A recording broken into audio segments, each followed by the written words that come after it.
The Victorian era lasted from 1837 to 1901. During this time, scientific breakthroughs helped solve countless mysteries, but there are some unsolved mysteries which were born during the era. The era saw European empires expanding east and American settlers expanding west, so I'll be including mysteries from both continents.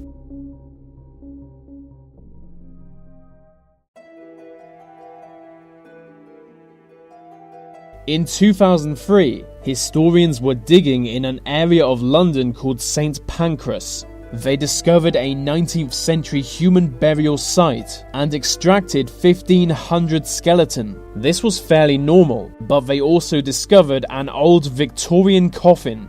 Inside the coffin they found a dead walrus. Also inside the coffin were 3 human skulls. Analysis of the walrus remains shows it was from the Arctic Ocean.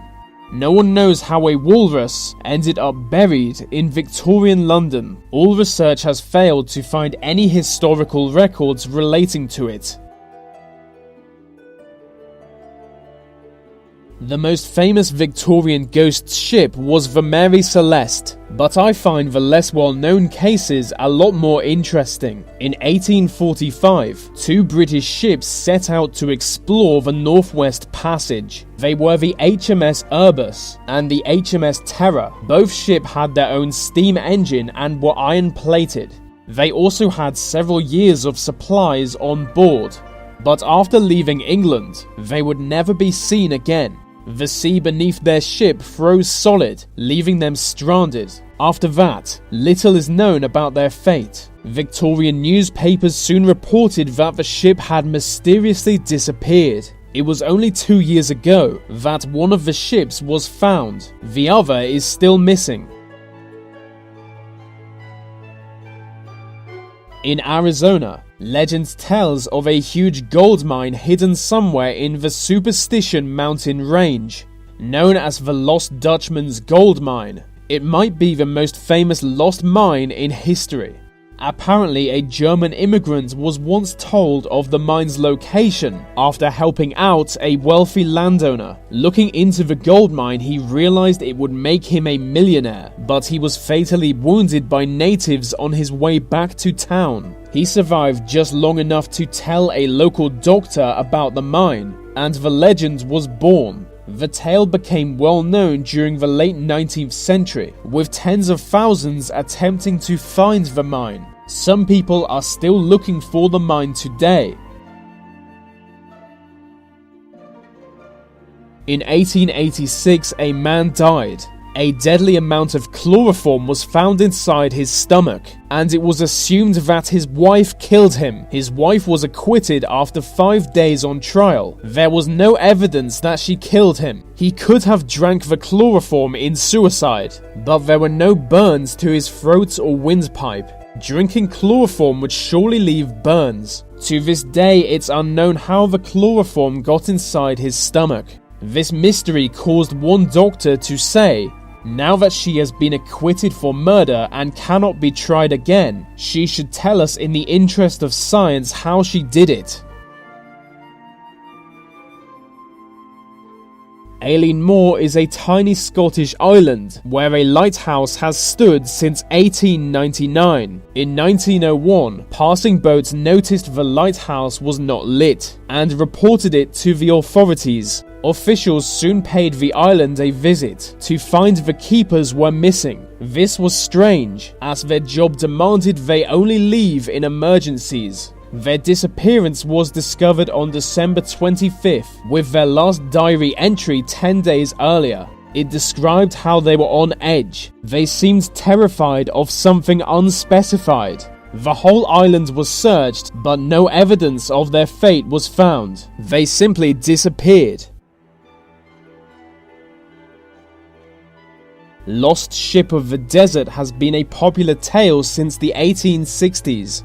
It tells that a long-lost ship has been found in a Californian desert. In 1863, an army colonel claims to have found an old Spanish galleon. He said it was full of treasure, which he would soon return for, but the desert flooded with water before he could do so. That desert is still underwater today, so the galleon really could exist. Other tales describe a Viking ship in the desert. I'm pretty sure Vikings never reached California, but California was part of the Spanish Empire.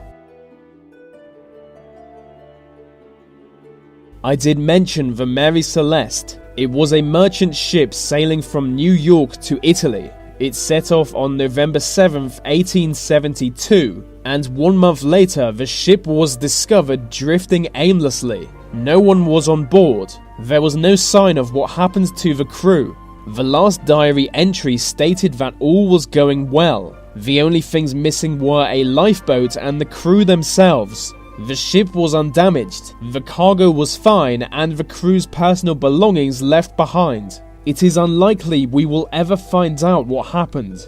Perhaps their equipment malfunctioned and they thought land was near. This may have caused them to row out until they got lost. In February 1855, southern England had a lot of snowfall.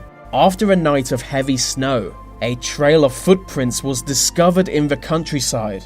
They were not human footprints, or those of any known animal. They appeared to have been made by a cloven hoof in single-file steps, which led them to be known as the Devil's Footprints. Many people genuinely thought they were the Devil's Footprints, and that Satan himself was in England that night. The Devil's Footprints stretched on for at least 40 miles and even appeared on rooftops. There were all kinds of crazy theories on what caused them. My favorite is that a kangaroo escaped from a local zoo. Despite the appealing nature of this theory, the Devil's Footprints remain a mystery.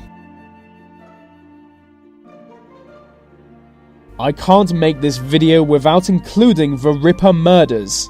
I'm sure most of you already know the story, but for those of you who don't, in 1888, 5 women were murdered in the Whitechapel district of London. They were soon linked to the same murderer, who was never identified. His victims were usually prostitutes. Dozens were killed around the same time, and in the same area. The Ripper may well have killed them also. At the time, a Polish immigrant was the main suspect. He lived within a mile of the crime scenes, and was known to hate prostitutes. But he was sent to a mental asylum before being put on trial. We may never know if it really was him. These days, Jack the Ripper is the most famous murderer of his century. But at the time, people were more focused on a different murderer. In 1889, the Scottish island Arran was the site of a murder mystery. 2 men walked up the island's highest mountain, but one fell to his death. The other man was John Laurie. He immediately went on the run, before being arrested after 2 months. He tried to kill himself before they could arrest him. He denied murdering the other man, but was found guilty. It was, and still is, a controversial verdict, and Laurie claimed innocence for the rest of his life. The 2 men were good friends. Both men stayed at the same hotel, but Laurie did so under a fake name.